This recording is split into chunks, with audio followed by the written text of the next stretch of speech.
This is Climate One. I'm Greg Dalton. Many modern humans have lost connection with the essence of life, water.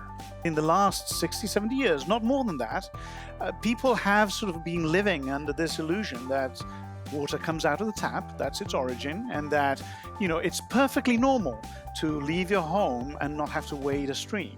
Right? That hasn't been true for 10,000 years. Most people, most of the time, encountered water and its variability on a daily basis, and therefore adopted strategies to be resilient. How can we rethink our relationship with water and build resilience into our systems as we experience increased climate disruption? Everyone uses water, of course, but it wasn't thought of as something that we needed to prioritize and elevate and talk about and think about. And so the One Water movement seeks to change that.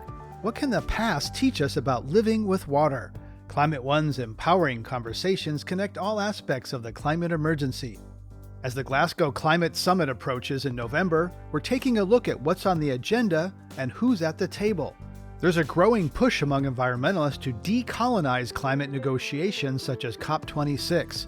Such groups say Western countries' monopoly over the climate agenda smacks of colonial hangover and will force those least responsible for the climate crisis to pay the costs of it first. Climate One correspondent Aman Azhar explains.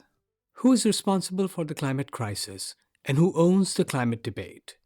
Do people from the Global South have a say in setting the climate agenda? Grassroots activist groups are planning to make these questions front and center at this year's COP26. More than half of the world's population lives in developing countries in the Global South. They have been responsible for far less of greenhouse gas emissions than wealthy northern countries. So the countries who disproportionately caused the problem of climate change to begin with should not dominate the discourse. That's Basav Sen, Director of Climate Policy Program at the Institute of Policy Studies. He says unless the industrialized countries disinvest from their fossil fuel-based economies and start treating developing countries as partners, the demand for decolonizing climate summits such as COP will only grow louder.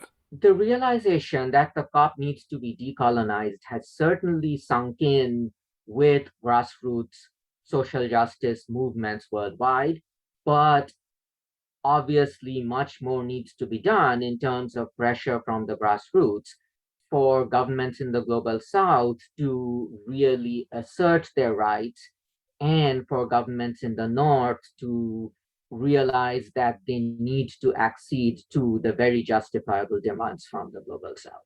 Sen says that even the choice of venue for a global climate summit like COP, often hosted by European nations, can be a first step in creating a meaningful engagement across the North-South divide. The choice of venue sends a political message because the host country for the COP has a role in determining the agenda, in determining the entire atmosphere in which the talks happen. If a country that's severely impacted by climate change in Africa or in the Pacific were to host the COP, that would be a very different environment for the negotiations than if it were to happen in one of the wealthy countries.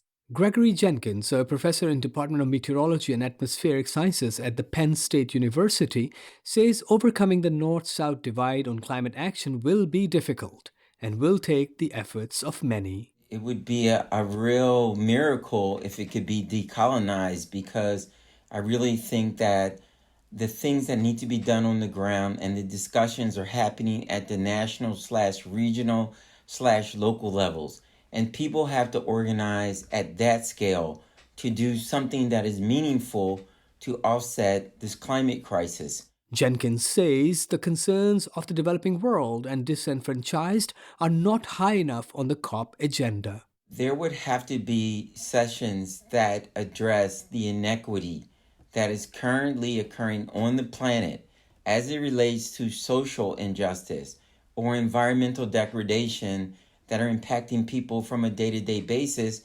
or the impacts, the floods, the heat stress, the heat waves that are impacting so many people around the globe. that would have to be an open conversation with policymakers listening and not necessarily dictating what's next. Basav Sen says the COP leadership of industrialized nations is aware of this push for inclusivity from the grassroots climate movement, but it's less clear whether they are prepared to recalibrate the present north-south imbalance that colors climate talks. They likely know what they're doing, but they are in some sort of denial about it because it's not politically convenient for them. But the realization certainly exists on the part of grassroots people's movements. And we will certainly not hesitate to voice those demands in the most assertive way possible. As the conference in Glasgow draws nearer, environmental and rights groups are getting ready for worldwide rallies to push world leaders to decolonize the climate debate along with decarbonizing the global economy before it's too late. For Climate One in Washington, D.C., this is Aman Azhar. Our focus today is water. It's essential for life, and throughout human history we've sought to control and make use of it. As Giulio Boccaletti explores in his new book, Water, a Biography, the distribution and control of water has underpinned human civilization, forming an integral part of society, government, and land use systems. Climate One's Ariana Brocious spoke with Boccaletti about the lessons from history that matter today. I'd like to start by asking you about the fact that flood origin stories are common across a lot of cultures. I found this really fascinating in your book. Can you tell me more about that? Sure. It turns out that most societies have water somewhere at the heart of their origin. And in the British Museum, there's a very famous cuneiform tablet that was found in the Royal Library of Ashurbanipal in Nineveh, in modern-day Iraq. It was found in the 1870s. And what's remarkable about that tablet is that it tells the story of a man who's told by God to build a boat and put all the animals on it, and then, escape a massive flood and float for days and days and days and nights and nights and nights until he sends off a dove to find land, and eventually the dove comes back, and then he lands on this mountain, and the dove is there with him, and the flood passes and life begins again. Now that story was, of course, those of us who know the biblical texts, the Abrahamic religions, we will recognize as the story of Noah. In fact, predates the writing of the Bible, but by about 1,000 years. And it's the story of Utnapishtim in the Epic of Gilgamesh. And it turns out that there's quite a lot of literature wondering whether there was, in fact, an event that all these civilizations are sort of remembering. I think my conclusion from reviewing the literature is that it's probably not a single event, but it's true that all societies have this memory of wrestling with water. Same story, right? Over and over and over again. Everywhere you go, you find this story. And so what's going on? Well, it turns out that the planet was last glaciated about 20,000 years ago, right? And then after 20,000 years ago, ice started to melt. Now, we, society in general, we have a variety of complex societies around 5,000 years BCE. Right, so 7,000 years ago. So sometime between 20,000 years ago, the last glacial maximum, and 7,000 years ago, when the large complex societies rise, sometime in that moment, we became sedentary whilst the world around us was changing, was deglaciating. And that really is the root of this story. Yeah, well, so obviously, as civilizations did develop, they became somewhat more complex, and thus their ability to control and manage water grew. I'm wondering about some of the more dramatic cases, maybe, of this controlling efforts to control water in some of the earlier history that you came across. Well, the drama, in truth, comes with the failures to control, right? So the story of control is one that sort of gets more complicated. Essentially, societies are able to produce surplus, and with surplus, you can feed administrators and you can feed an army and so forth. So now one has to be careful, Ariana, not to be overly deterministic about the story, right? It's not that the distribution of water caused the rise of these societies, but of course, as they developed, this relationship with water sort of shaped their journey. Drama comes in when these solutions fail, right? And one of the most important ones even for us today, because I think it's an archetype of the situation, the predicament we find ourselves in, is the failures that happened at the end of the Bronze Age. So we're talking about the 12th, 13th century before Common Era, when you had essentially around the Mediterranean a fairly sophisticated system of regional trade. People will have heard of the Hittites and the Egyptians and the Mycenaeans, and it was a fairly integrated global system in a way. I mean, it was globalization for the Bronze Age, and we have remarkable palaces and great surplus and wealth, and people traded from Scandinavia all the way to the Black Sea. And then the climate changed, and we know that from sort of independent paleoclimatological records. And what happened then, as has happened many times since, is that the most important, the most salient changes were not necessarily the biggest physical changes, but the changes that happened to the most vulnerable people. That's where really the crisis and the kind of, ultimately the collapse happens. In this case, pastoralists that lived in the northern Balkans were particularly hit hard by a drier, colder Mediterranean. They started moving southward, and that migration southward, which then became known as the migration of the sea people, was then probably responsible for the cataclysmic collapse of the Hittite Empire, for the complete disappearance of Ugarit, for the destruction of Jericho, for the invasion of Egypt, and so forth, so on. So that's an example of a pretty dramatic event in the story of water. Right. Well, so climate, yes, as you mentioned, has changed and caused a lot of ramifications over the course of our human history. So specifically, you write about ancient Egypt, and I'm wondering if you can describe how you think climate factored into the fall of ancient Egypt. First I should say Egypt, the Egyptian state in some form or another, was the ancient Egyptian kingdom. The three kingdoms was around for the better part of 3,000 years, and ultimately was invaded by Octavian, right? So, if you're narrowly speaking, what caused it was they were invaded by somebody else. That said, there's no question. I mean, Herodotus described Egypt as the gift of the Nile, and indeed it was, right? I mean, it's sort of remarkable that, this land, which is in the Nile Valley, just below the cataracts, which is fed by waters that come from Lake Victoria and the Blue Nile on the Ethiopian mountains, is incredibly rich, right? To the point that this narrow strip that runs along the desert, at the time, at the height of the sort of Middle Kingdom, was capable of feeding probably a third of the world's population. Right? I mean, it was incredible productive capacity, right? And so it's not surprising that Egypt was this extraordinary magnet for immigration, this extraordinary sort of beacon of wealth in the Mediterranean and beyond.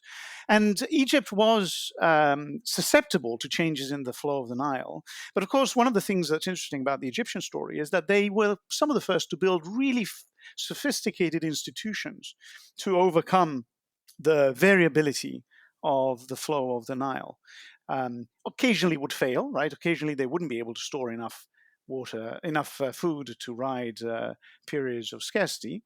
But all in all, they lasted far longer than any of our civilization. They lasted for 3,000 years. Right. And so what happened with the climate? What changed there? Well, there have been changes all through those 3,000 years. Towards the end of the period, we're now talking about when, for example, Cleopatra was around, the sort of Cleopatra of Caesar and of Roman times. There appear to have been significant reductions in Nile flow, which then had an impact on the crop production, which then created social strain. And with the surplus of crops, you pay for the military, you maintain administration. So when you have less of that, things fall out of control. But again, it's important to highlight the sort of role that these environmental stresses have on an already vulnerable society. By that point, Egypt was already diminished, right? And the reason I emphasize this over and over again is because we tell the same story about the modern Arab Spring or about the Syrian crisis, right? You hear in the news a lot the story of how droughts have exacerbated conflict and have driven people to war, and et cetera, et cetera. And dictators have a big responsibility in the collapse of their states. Assad bears a lot of responsibility on what happened in Syria. We can't say it was water or scarcity that created the crisis, but it's certainly the case that in a vulnerable or fragile state, then environmental stressors, particularly for agrarian societies, become very powerful stressors. Do you think we have those same vulnerabilities today? Oh, of course we do. I mean, it depends who we is. We in the US or we in the UK don't necessarily, because of course we have the resources to withstand the variability of nature, and we can come back to that. And incidentally, the United States, the Mississippi Basin, is the modern day equivalent of the Nile, right? The Mississippi Basin is the most productive landscape on the planet. It could support 3 to 4 times the population of the United States, right? And there's a lot to be said about what that does to the capacity and wealth of a nation, right? But there are plenty of parts of the world where that vulnerability is real today. I mean, I worked for a number of years in Ethiopia. There was a time when you could track the GDP growth of Ethiopia with rainfall, right? If you don't have infrastructure, if you don't have ways of capturing water when it comes down and releasing it when you don't have any, then you are at the mercy of what comes down from the sky. And there are many least developed countries in the world that are in that predicament. Right. Yeah. So, in a chapter on Rome's water market, you describe the transport of grain and how it was essentially the transport of water. And that pattern continues today, of course. For example, Saudi Arabia has depleted a lot of its own groundwater, and there are companies now buying up vast tracts of Arizona desert to grow alfalfa to export to feed dairy cows in Saudi Arabia. That's grown, obviously, with Arizona water. So, what do you make of that? Well, in some ways, it's not surprising, right? Trade can be an effective way of optimizing the allocation of resources, and so trade in general is a way in which the whole Middle East survives, right? I mean, if you think about the United Emirates, the carrying capacity of the UAE is maybe 20, 30,000 people, but 10 million people live there, and the reason is they import food from all over the place because it can't be grown there with the amount of water that they have, and that essentially they're living off somebody else's water, right? And that's what the Romans did, and that's what they do today. So it's not surprising that it happens, but because food is a heavily distorted market in many ways, right? Partly for good reason, because we need people to be able to afford food. So cheap food is not a bad thing, certainly for much of the world, right? If food fully reflected the cost of producing it, lots of people would go hungry, right? But because of those distortions, you end up with distortions also in the water space. And so, for example, you end up with these situations where the full cost of using water from deep down in the aquifers below Arizona is not really borne by the farmers and the products that then get sold. And so it's subsidized production, which on the one hand, may be good for the farmers, but on the other hand, for the collective vulnerability to scarcity is a problem. So, you write that modern water infrastructure has replumbed the planet, and the story of water is not technological, it's political.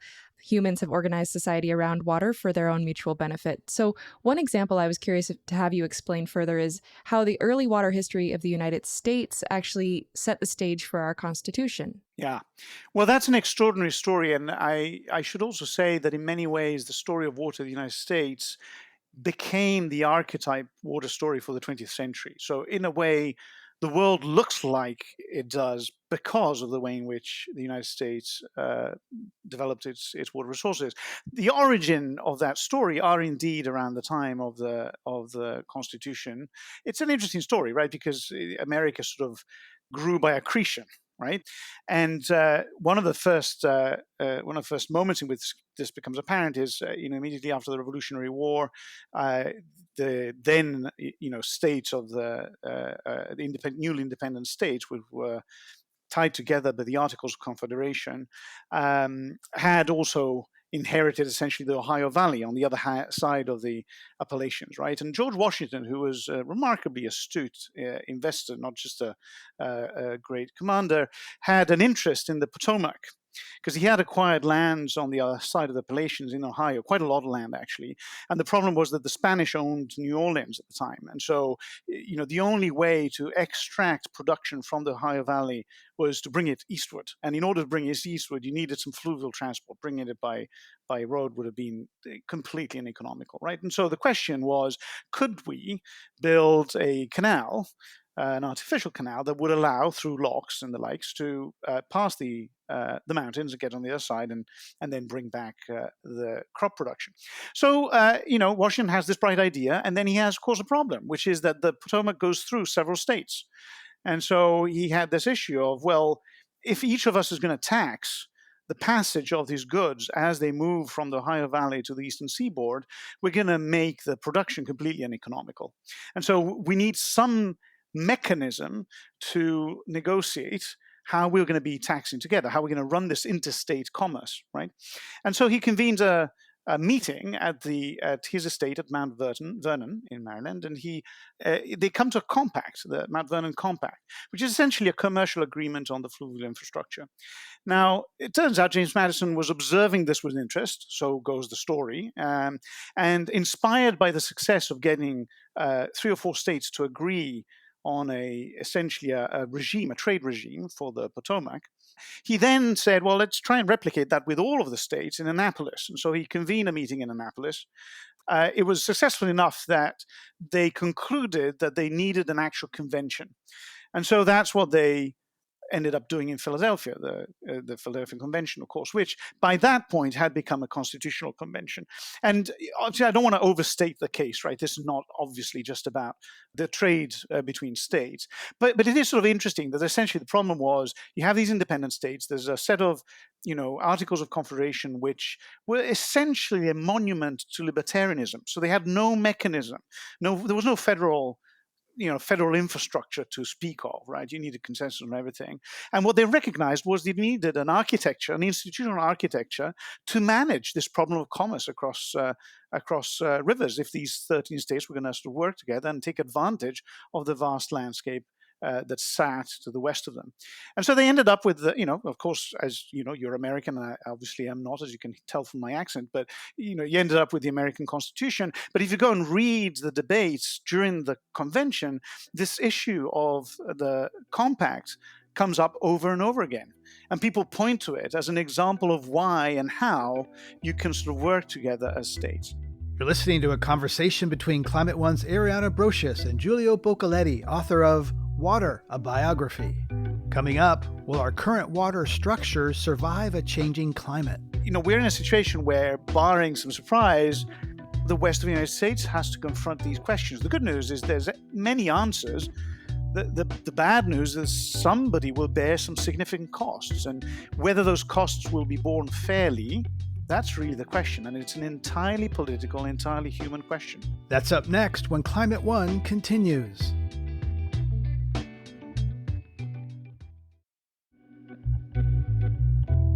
This is Climate One. I'm Greg Dalton, and we're talking about the hubris of controlling water with author Giulio Boccaletti. Let's rejoin his conversation with Climate One's Ariana Brocious. The American West represents a good example of our hubris to control water for civilization. There's a story of John Wesley Powell, who traveled through, one of the first people to travel through what's now the West, and he came back saying that the development of that territory would be hindered by water supply and that we should be planning accordingly. So can you explain this path that the United States took? You write, the United States had set itself up to become the most radical architect of water geography in human history. Give us a sense of sort of how significant that was and how it differed from what happened in maybe other parts of the world.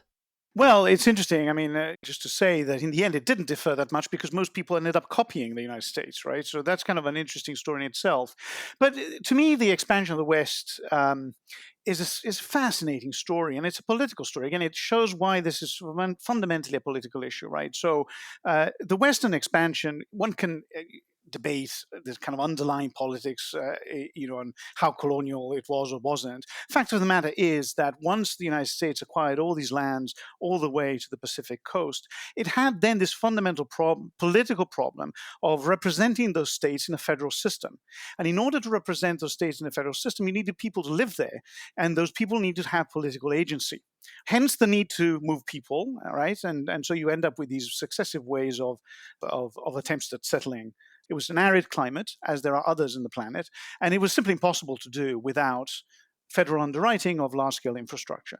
Now, today, we judge that infrastructure with the eyes of the 21st century, and we judge it for its failures, but we shouldn't forget that it was an extraordinary success, right? For the politics of the time and for the objectives of the time. People moved to the West in droves. The West was able to successfully support, an exponential growth in the population. And all of this was on the back of the building of this large infrastructure. And to give you a sense of scale, when this process started, so in 1904, the largest dam in the world was the Lower Aswan Dam on the Nile. It had been built by the Brits during the Protectorate in Egypt, right? It was made of bricks. We essentially, at the beginning of the century, captured nothing of what came down from the sky anywhere in the world. Then starts the build-out of the United States West. By the time that runs its course in the 1960s and 70s, the world catches a fifth of anything that comes down from the sky. Right? That's the replumbing of the planet. And that starts when the federal government decides they're going to build Hoover Dam and then Fort Peck and then Bonneville and all this infrastructure that captures water. And today, of course, we judge it harshly. And by the way, it appears to be insufficient and possibly failing, right? So, yeah, we'll get into that. yeah, exactly. So the solution that was good then may not be good now, but it was an extraordinary transformation of a very large part of the planet in a way that had never been seen. Yeah, and I think for anyone who's been to Hoover Dam or some of these things, even today, looking at the scale of the concrete and imagining building them with like early 19th century tools, it is really staggering. Of course, we do want to acknowledge that when the West was expanding, there were already people here, lots of indigenous people whose land was taken, and the people being enfranchised were white settlers. But white male settlers, as a matter of fact. Correct, yes. So in this early part of the century, early 19th century dam building, I'd like to talk about the Tennessee Valley Authority and getting into hydropower and what a sort of remarkable transformation occurred there, again, with this federal backing of a project that it sought to accomplish a lot of things at once. Can you explain that? Yeah, I mean, the Tennessee Valley Authority it was just a remarkable story of both hubris and hope in a way, and it had enormous impacts, right? And and if you read what people at the time wrote about it, it was a really hopeful time, right? And interestingly, it has resonance with some of the arguments that people make today. Follow the science, plan for the future. It was a positivist attempt at essentially scientific management of the environment, except that with the science of the 1930s, right? So what happened was this. By the time Roosevelt gets into office, most people living in cities had access to electricity, but people living in rural areas largely did not. And one of the problems was that because transporting electricity long distance was impossible, the cost that the people in the rural areas faced to get electricity was extremely high. And it was set by private companies who effectively had a monopoly. Right? Now, remember that at this time, the largest and most scalable technology for the production of power was hydropower. The big thermal power plants that we kind of came to rely on came later, right? Came in the 1950s and later. So at this time, you had hydropower as the principal power technology, and you didn't have much transmission, which meant that rivers were the blueprint for everything, for industrialization, for power production, energy production, right? Now, the Tennessee Valley was the poorest part of the United States, or one of the poorest parts of the United States. And Roosevelt comes in, and he has this vision of creating 4 great utilities, one in each corner of the country, starting with the Tennessee, and then the St. Lawrence, and then Colorado, and then the Columbia River, to essentially create federally subsidized power that would set a benchmark of what the price should be for electricity. Starts with the Tennessee. The Tennessee Valley gets created, and it gets created under principles of scientific management. So the issue wasn't just creating hydropower. It was protecting people from floods. It was actually, interestingly, reforesting the basin. The basin was completely degraded, and so there's a lot of conservation. And so the Tennessee Valley Authority becomes this huge development project, which has essentially Roosevelt described it as with having the authority and power of the public sector, but cloaked with the tools of a private corporation, which incidentally still exists today. And it was at some level incredibly successful. If you look at all development indicators in the Tennessee Valley, they shot up. There's no question that the regional investment had enormous impact. Now, there was, however, a problem, which is it was an extraordinary display of executive power. The TVA could exercise eminent domain. They were essentially the manager of the landscape. People started noticing this as a massive overreach of executive power, and Roosevelt was never able to replicate the TVA anywhere else in the United States. But the kind of conclusion of the story, which is kind of interesting, is whilst the TVA was not replicated at home, it was amply replicated abroad. When Truman came in, he then created this thing called the Fourth Point Strategy, which is essentially a strategy of internationalization of the technical knowledge of the United States. And so the world is strewn with valley authorities. So it's a really important story, for better or worse. I mean, it's the way in which the American ideals of modernization replumbed the planet. Right. And I want to move to one of the other river systems you mentioned that's of, a special focus today, which is the Colorado. Obviously, this year we've seen the Colorado River reservoirs decline to historic lows, which is threatening agriculture and hydropower. And there seems to be, Arizona has already taken a significant cut or will starting next year. More may be imminent. Are we reaching the limits of some of these human systems, maybe in the American West? Yes. I mean, some would argue we already passed them.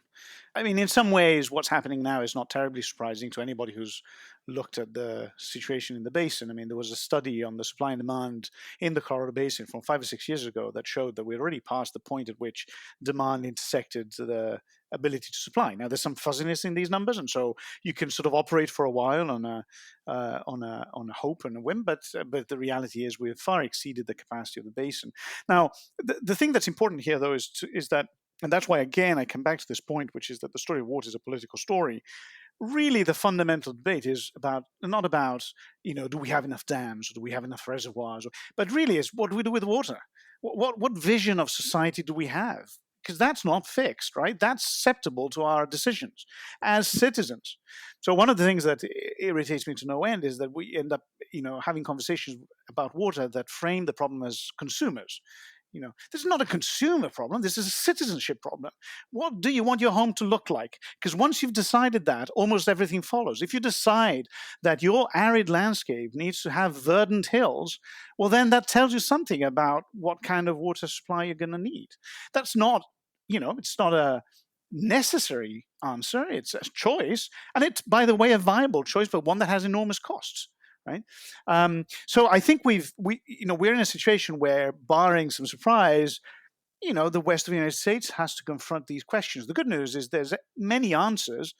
The bad news is somebody will bear some significant costs, and whether those costs will be borne fairly, that's really the question. And it's an entirely political, entirely human question. You write that water is the ultimate public good, a moving, formless substance that defies private ownership, is hard to contain, and requires collective management. But yet we're seeing private markets at work in the water world today, and in some places they're actually reshaping who owns water, who controls water to a large degree. Does that worry you? Yes and no. I mean, I think that, water can't be owned but what those markets are trading is not actually really water, is access. And that's a slightly different thing. It sounds almost the same, but it's completely different, because you don't actually own the molecule. What you own is access to water for some time while you use it for whatever it is that you're using it. And then the water actually evaporates and goes somewhere else. Sometimes the framing of markets is deceptive, because people get in their heads that we're talking about something like oil markets. But water, it kind of evaporates, it comes back down. The amount of water on the planet has been fixed ever since it appeared, aside from some small electrolysis. So it's not quite the same story as other sort of non-renewable resources. So am I concerned that there's a market for access? Yes and no. No, because in principle, markets have to be regulated. Markets exist because somebody regulates them. There's an illusion to think that markets is just the sort of the self-expression of a free-for-all. If you don't have legal recourse, if you can't sue people when they do a tort, if you can't, nothing works, right? So you need the implicit underwriting of a sovereign to make a market work, right? But they can be extraordinarily effective at allocating resources because they can be extraordinarily effective at allocating information, right? It's harder for a central planner to know what goes on than it is for people who operate in a market. Now, with that said, however, one of the big problems is because you're trading effectively, not quite, but effectively trading access, not the stuff, what you're really trading on is access that's delivered by the infrastructure that was paid by somebody. And the markets don't actually, the price that typically comes out in these markets doesn't actually pay for the infrastructure. And so I'm worried if people think that markets are going to be the silver bullet to allocating resources efficiently, right? And then a secondary problem, which theoretically is a huge problem, in practice it depends, is this issue of the creation of monopolies. Markets tend to create monopolies, and so there's a risk that somebody starts acquiring more and more water. In truth, I worry less about that in a place like the United States, where there's a very sort of vibrant political infrastructure, than I do in a place like, say, Chile or other countries where there are trading systems, but the power of the citizen is far diminished compared to the power of corporation. So as we get toward the end here, I want to kind of come back to some of the central themes of your book, which have to do with this idea that humans have created somewhat of an illusion for ourselves that water is not a force to, that it kind of forms, as you write, I think, a backdrop to human events, and that we sort of put it aside, we control it, but then we learn the lesson over and over again when these systems fail, that it is an incredibly powerful force. So we've seen really catastrophic floods this year, kind of indicating some possibilities for what climate is going to be bringing to us. Are the systems we've created in this modern world going to be sufficient to serve us in controlling water as the climate becomes more disrupted? Well, the answer is likely no. And the problem is that most people don't realize it. The issue is not so much that we have to wrestle with water. That's been true for 10,000 years, and we've managed to create incredible things over the course of that journey, right? So by itself, that's not a particularly surprising statement. What's odd is that in the last 60, 70 years, not more than that, people have sort of been living under this illusion that water comes out of the tap, that's its origin, and that, it's perfectly normal to leave your home and not have to wade a stream. Right? That hasn't been true for 10,000 years. Most people, most of the time, encountered water and its variability on a daily basis, and therefore adopted strategies to be resilient, right? And therefore made choices informed by the knowledge of the statistics, right? So even if it's not raining today, you have enough experience to know that it will eventually rain and maybe flood. And so you don't build your house on a floodplain because it might get, you might get the river coming through your living room and moving the piano, as Faulkner used to say, right? So, so for most of our history, that's how we approached this. We were humble, in our sort of dance with the environment. And people should remember. I mean, you guys have tragically now seen the impact of Ida in these last couple of weeks. A hurricane like Ida, if you think of it as a thermal engine, pretty much cycles through over its lifetime more or less the same amount of energy that the entire world economy uses. Right? Now, that's not the energy it uses to do work. It's not just the effect of wind. It's the entire sort of energy cycle of the hurricane. But that just gives you a sense of scale. That one single system is as powerful as everything that the modern economy has been able to move, all the heating, all the power and industry, right? So we're talking about a planetary force that dwarfs anything we could conceivably do even in the next 100 years, even if we go to Mars, right? So we have to realize that we're going to have to wrestle with this force. And the most worrying thing about it is not that that's a fact of life, but that people don't realize it. And when they don't realize it, they're not expecting it. And when they don't expect it, they don't plan for it. And when they don't plan for it, catastrophes happen. Water matters. Water matters even today, even if we all have an iPhone. The boring old technology that's been around for 10,000 years of catching and conveying water all over the place shapes reality. And it still matters. Giulio Boccaletti is author of Water, a biography, a really fascinating look at humans' history with water. Thank you so much for joining us today on Climate One. Thank you. It was a pleasure. You're listening to a conversation about what history portends for our water future. Coming up, what the One Water movement seeks to accomplish. To really cultivate appreciation for the value of water, to recognize instances where we're in danger of losing water, to acknowledge and support communities who don't have access to water, and to really advocate for the level of investment in our water infrastructure and in our water community that is really needed. That's up next when Climate One continues.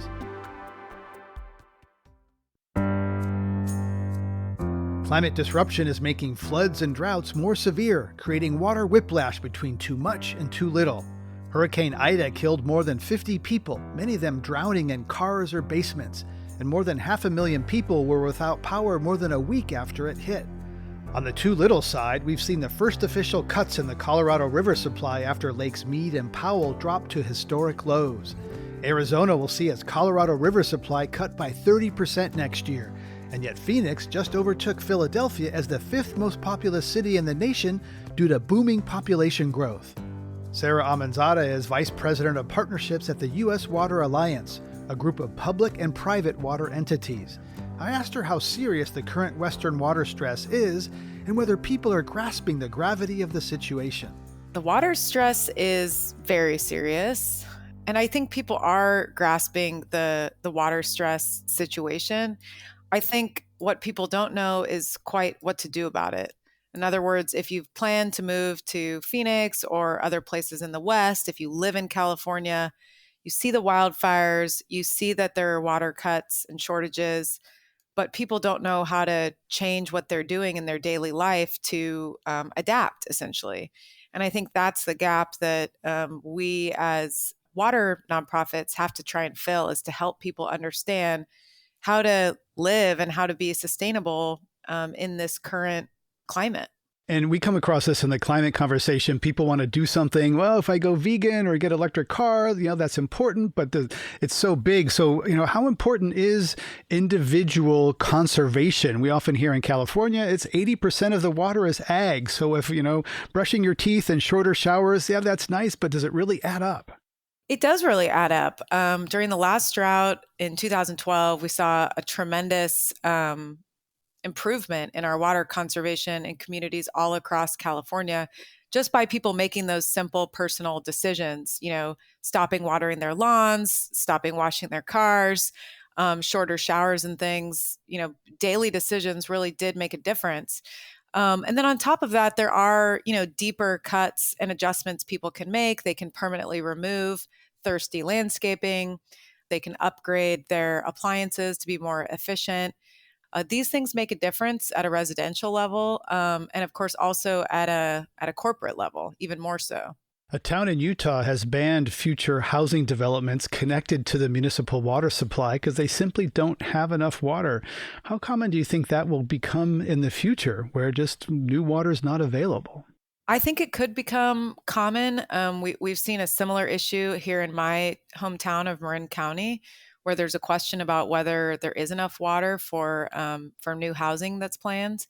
But you raise a good point, too, about finding a balance between what is the personal sort of burden or impact that people face due to water shortages, and what are the deeper reforms that we can and need to make in agriculture and in other industrial uses and other corporate uses as well.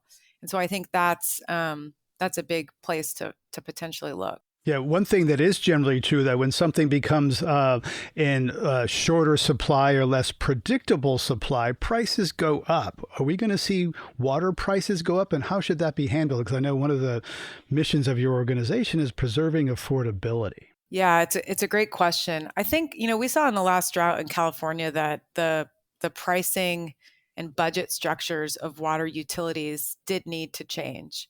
Many or most of current water utilities are, based on a financial model where they're selling water, of course, which is a disincentive to conservation and efficiency in some ways. And so we've seen some utilities do some really clever restructuring of their budgets so that we're not incentivizing, water waste, especially during times when water is scarce. At the same time, as you point out, there are essential environmental justice considerations to keep in mind. We have to ensure the human right to water for all, and that necessitates, some thoughtful programming around ensuring water access for low-income communities, no matter whether they can pay or not. Right, and water occupies this unique space, and you've written about human rights and climate change. Water is a human right, as you noted, but it's also a commodity that is bought and sold. So how do we balance that, particularly in a time of stress when certain people can afford, water bill increases, but other people, we know that climate hits the most vulnerable. So how do you balance that human right and that commodity aspect of water?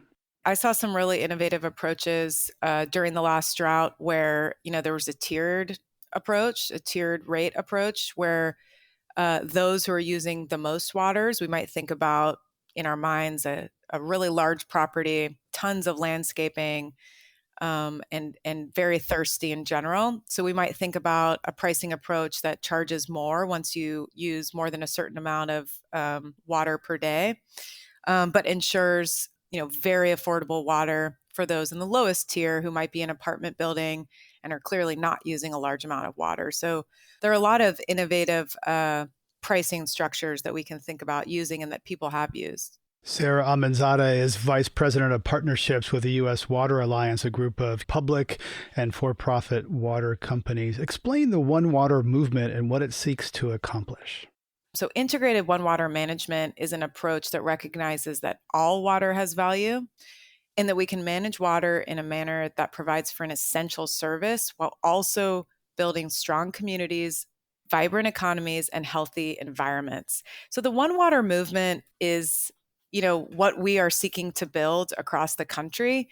We're looking to continue to cultivate and support a diverse network of community-based organizations, artists, farmers, water utility leaders, neighborhood activists, the private sector, academic institutions. It's really about thinking about the rich and diverse community of people across the country that are affected by water and water infrastructure, which arguably is every single person in the country, and can really have a stake in what our water future looks like for our country. And I think for a long time, water was sort of unseen and not thought about.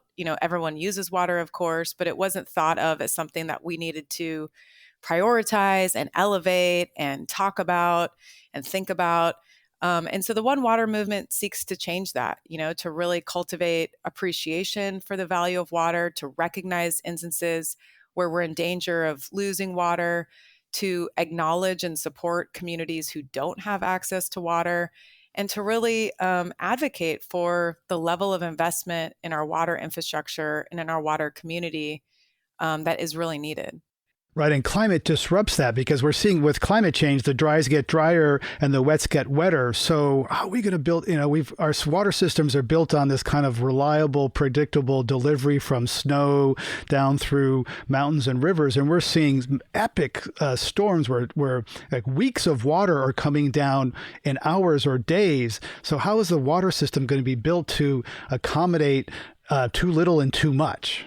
I mean, the essential guidance for water utilities, I think anywhere in the country, to adapt to our climate reality and our climate future is really a diverse portfolio approach. So not relying on any one supply too heavily.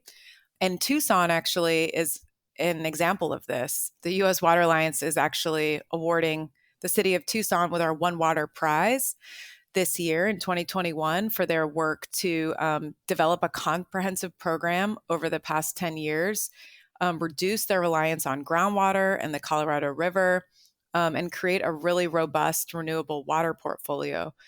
The utility invested $2 million in conservation and education initiatives. They're using recycled water to return flow to the river. They passed a green stormwater infrastructure fee. As we're seeing these Colorado River cuts come through, they are in a solid place. And that's really laudable. But it took a lot of time and planning, and it took an investment from the utility and from the community. Right. And I think Los Angeles is also in a pretty good shape after decades of learning lessons of the past and investing a lot of money and putting systems in place. We're talking about integrating stormwater, freshwater, rainwater, et cetera. Energy is a big part of water as well, often thought of as a separate system. So how can we decarbonize the movement of water? A lot of energy is spent pumping water over hills and around western states and open canals. That's right. The water and wastewater services account for 10% of global greenhouse gas emissions. So if we can really look at how to change that, how to get to net zero is a new term of art that the sector is using, that would make an immense difference. The U.S. Water Alliance actually recently launched the Imagination Challenge to really accelerate what we consider water's role in the race to zero emissions. And to really think about what can we do as a sector, both public utilities and private companies, to get there sooner. What can we do as we see stimulus funds coming through, as we're rebuilding and retrofitting our infrastructure? How can we do that in a smart way that really cuts emissions from the water sector? Well, on that point, the White House says the new infrastructure bill makes the largest investment in clean drinking water and wastewater infrastructure in American history, on the order of $55 billion. What's in it? What's it going to do? How do you evaluate that bill? Well, we're thrilled. On the one hand, it's less than half of what the president originally proposed in this package. So, notably a big cut there. But on the other hand, we're going to see hundreds of thousands of water infrastructure projects roll out over the next 5 years that will make meaningful changes to communities who really need it.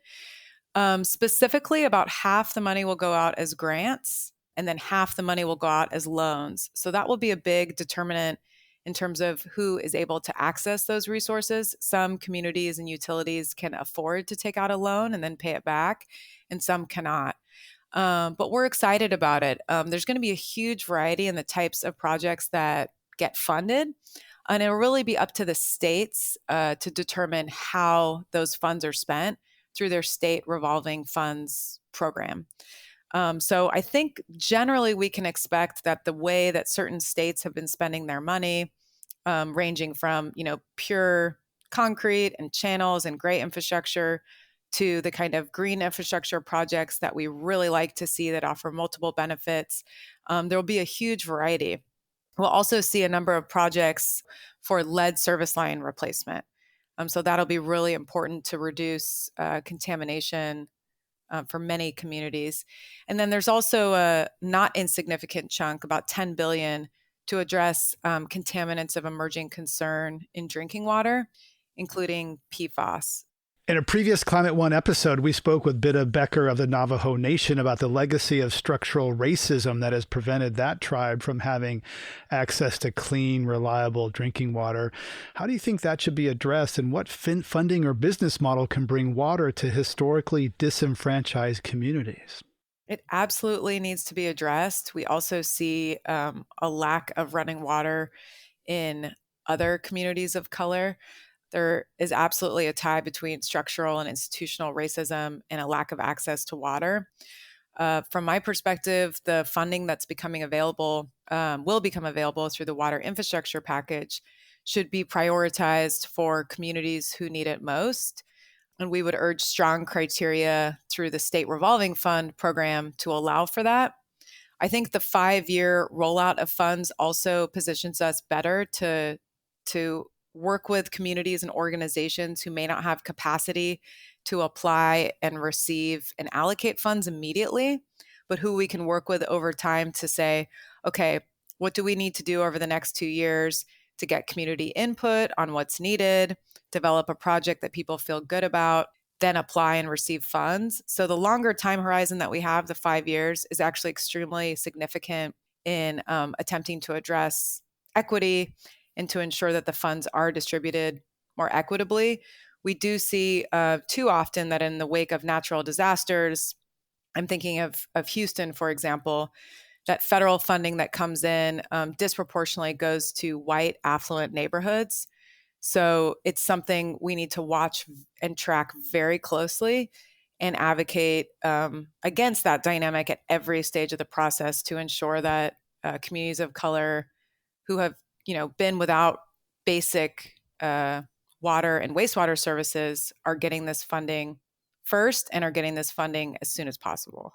During the hot summer months, it can be easy to worry about water supply, especially in the arid West, but there's many other climate challenges related to water, like contamination from runoff from wildfires, more extreme storms. I don't think a lot of people associate, forests with cleaning their water for them, but what are some other challenges for water managers dealing with the extreme events we're seeing now and preparing for the future? Wildfires is certainly top of mind in California. Not only the contamination associated in an area after a burn, but also the water needed to put out and manage a fire. We've seen mudslides in different areas of the country, which cause, obvious problems for water quality, water access.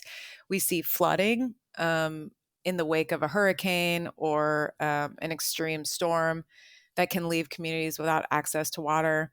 And earlier this year, of course, we saw some extreme winter storms that left communities in Texas and Mississippi and elsewhere without water for months.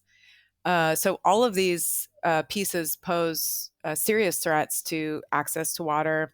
And we must begin to anticipate these events and be prepared to support communities in the immediate wake of extreme weather, so that people aren't going without water for weeks and months on end. It's really unacceptable. Yeah. Sara Aminzadeh is Vice President of Partnerships with the U.S. Water Alliance. Thanks for coming on Climate One again, Sara. Thanks for having me. On this Climate One, we've been talking about water and civilization, lessons of resilience and collapse. To hear more Climate One conversations, subscribe to our podcast on your favorite app. Talking about climate can be difficult and kind of a downer. The trends are scary, but talking about it helps advance understanding and connects us to each other. Progress on climate will only happen if we talk and work with each other. Brad Marshland is our senior producer. Ariana Brocious is our producer and audio editor.